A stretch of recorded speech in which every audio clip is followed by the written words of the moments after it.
Hi there guys, and welcome to another episode of the Cover Zero Show with me, your host Simon Conboy.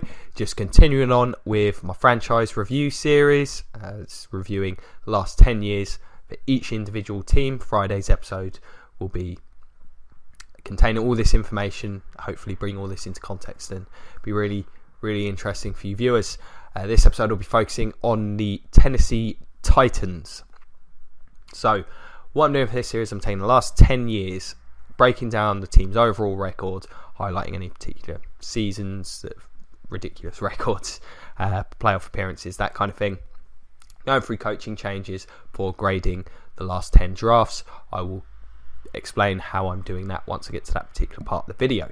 So the Titans in the last 10 years have amassed 73 wins and 87 losses. They had Jeff Fisher as head coach from 2007 through 2010.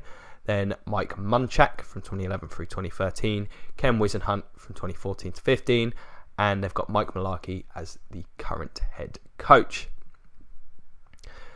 2 playoff appearances in that time, both under Fisher, first 2 seasons in this preview series, with 1 divisional win, that being a 13-3 season. So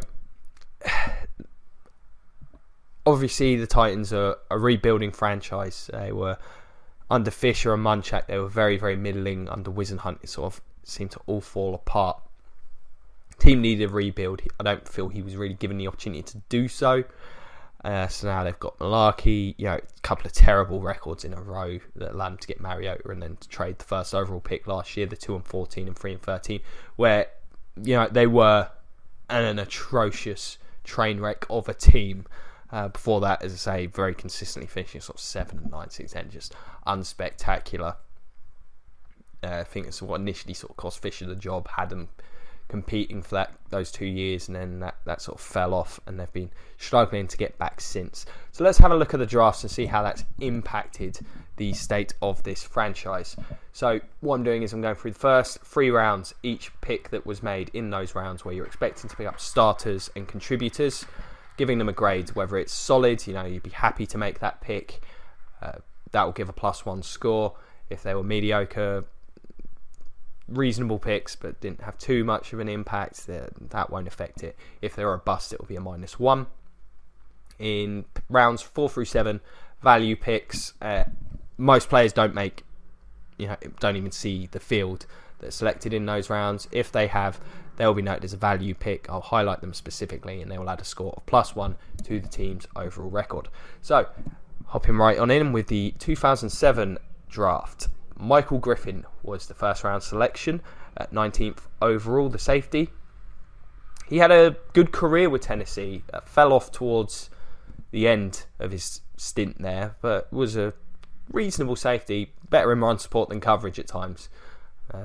Man really liked biting on play action, but I think he was a solid pick for the Titans, considering where he was drafted and the years of service they got out of him. In the second, Chris Henry, the running back, he was a bust. And in the third, Paul Williams, the wide receiver, he was also a bust.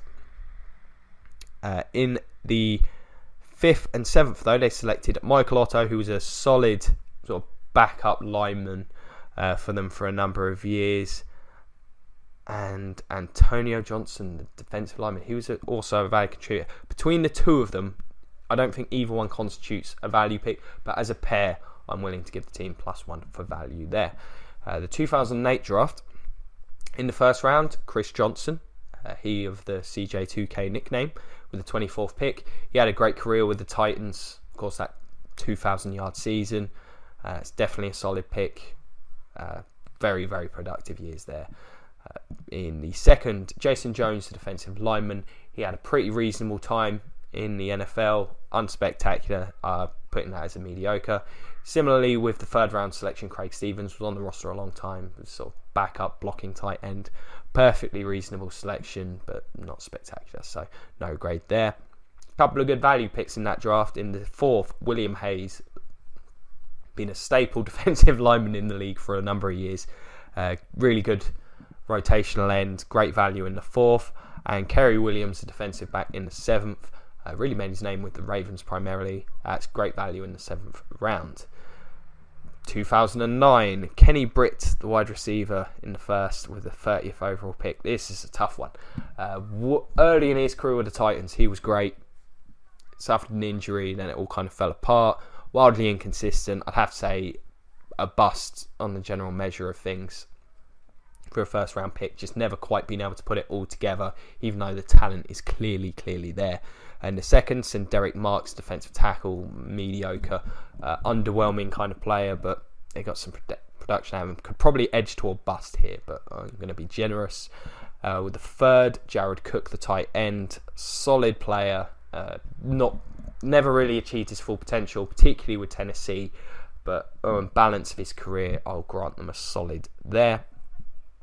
And then in the 6th round, also in the same, Ryan Mouton, defensive back, that was a bust. And in the 6th round, Jason McCourty, the defensive back, he's been very good value for them, even if he is slightly overpaid at this point in time. Moving on to 2010, Derek Morgan, the defensive end. Remember, they wanted Jason Pierre-Paul apparently that draft. Well, they got a reasonable consolation. Derek Morgan took a while to really get going, but he's turned into a very good player. Him and Arakpo are a good tandem there. Solid value there with a 16th overall pick. In the 3rd, Damian Williams. He does not make plays. He is a bust. In the 4th, Alteron Werner, the corner, currently playing, formerly of the Bucks and the Titans. He had good value in the 4th. He had a very good career in Tennessee, even if he kind of flopped in Tampa. And also in the 3rd, Reggie Coran, linebacker, was another bust. Forgot about him. My bad. Moving on to the 2011 draft. This one. 8th overall selection, Jake Locker, the quarterback, was a bust. Not even in the league anymore. In the 2nd, Akeem Ayers, the linebacker. I think he's had a pretty solid overall NFL career. I'll give it a solid, maybe go with mediocre there, but I'll be pleasant. In the 3rd, Jarrell Casey, that was a home run. He's one of those players flown under the radar his whole career. He's been great since his rookie season, easily their best defensive lineman. It's an absolute solid home run pick there. And in the 5th, Kyle Klug. Most people don't know who he is. Pretty good rotational lineman. He gets pretty good pass rusher. Good value in the 5th round. 2012, Kendall Wright, the wide receiver with the 20th selection. Bust, definitely. That's a shame. Got talent, but apparently just things never came together for him there. In the 2nd, Zach Brown, the linebacker. Had a really good year last year in Buffalo. I'm giving it a solid based on that alone. Obviously never worked out in Tennessee. They get the point for it being a solid pick, but I think he's become quite a good player. Just, again, didn't come together for him in Tennessee. In the 3rd, Mike Martin, an offensive lineman. He was a bust. And in the 4th, Cody Sensabaugh, the defensive back. Pretty solid player. Good value there. Now, the 2013 draft. I've gone on about this a lot. One of the worst draft classes in the history of the NFL. The Titans had a bad year that year. On the Friday episode, I am going to do my 10 favourite and my 10 least favourite draft classes over this time frame that's being covered. This one's a contender for the worst. In the 1st, Chance Warmack, the giant guard, 10th overall pick, was middling guard during his time in Tennessee, no longer with the team. Considering that draft spot, definitely a bust. In the 2nd, Justin Hunter, the wide receiver, also a bust. In the 3rd, Bleedy Ray Wilson, that's another bust. And also in the 3rd, Tavares Gooden, the linebacker, that's another bust. And that's incredible. In the 4th, they picked up centre Brian Schwenke, who was pretty good for them. It's before he broke his leg. I don't know if he'll reclaim a spot, but I think that's a good value selection in the 4th round. Moving on to the 2014 draft, we've got Taylor Lewan with the 11th overall pick, the tackle. Good player, solid pick, especially considering the lack of tackles in the league. In the 2nd, Bishop Sankey, the running back. I thought that was a great pick at the time. I thought he'd be a good player. Turns out I was wrong. He's a bust. Not even in the league at this point. In the 5th, Avery Williamson. He's been a reasonable special teamer and defense back. He goes down as a value pick. Being a little bit more middling with the last couple of years. So moving on to 2015, bear in mind I will sit on the fence with a lot of these. Of course, some of these players have not played enough for me to make a conclusive decision. So In the first round, Marcus Mariota, second overall pick. I think we saw significant improvement from him last year. Looks like he's going to be a starter in the league for a while. I think that's a solid pick at this stage.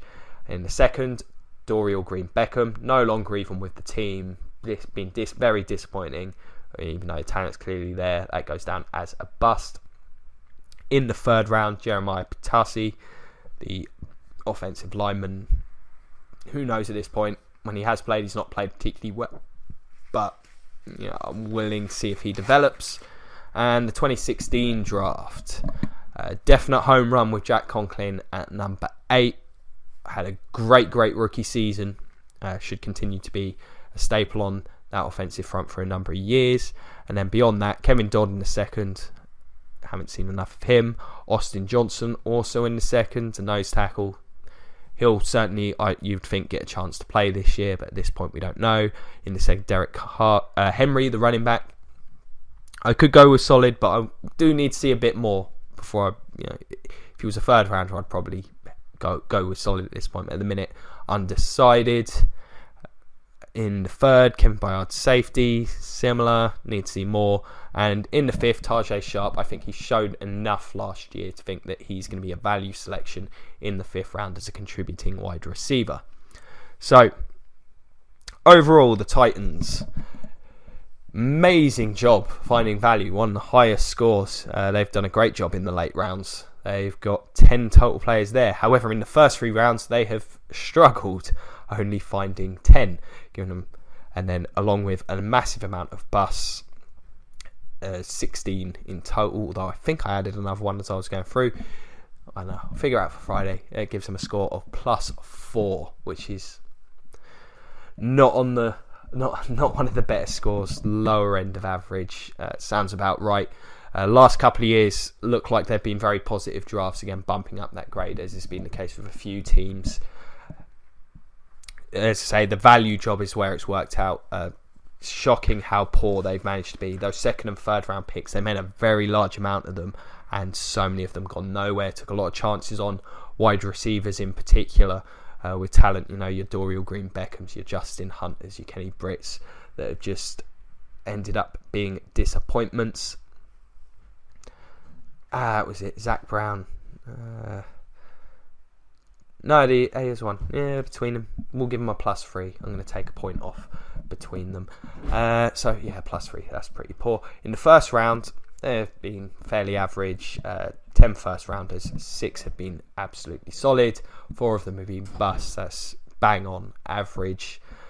So really, what this team's done a great job of, as I say, second and third round been a disaster zone for this team. Reasonable in the first, but finding those late round picks, they've done a great job. Found a lot of contributors and some high-end starters in, well, maybe not high-end, but some starters, some contributors in that time frame. As I say, are we interested to see what happens? These last 2 draft classes could really bump up that grade or decrease it, depending what happens. So, yeah, interesting stuff. Definitely recommend, as I say, if you enjoyed this one, check out some more of the series, of course. The Friday episode will bring all of this together. Hopefully that episode will be really entertaining for you all. Sure it's going to be interesting. A lot of information in there will really bring all this data together to see whether there is a correlation between this drafting and actually winning NFL games, which is obviously the whole point of it. So check that out. If you've got any comments, you don't agree with any of these decisions, post below in the comments section, or head over to the Cover Zero Facebook, get in touch with me on Twitter. I'll do my absolute best to respond to everyone. I've really enjoyed this series so far. What do you think? It's a novel idea at the least. If you enjoy it, as I say, check out more, like, share, subscribe, check out the Patreon, all that good stuff. Thank you very much for your time. Don't forget to check out Friday's episode in particular. And as always, go Bucks.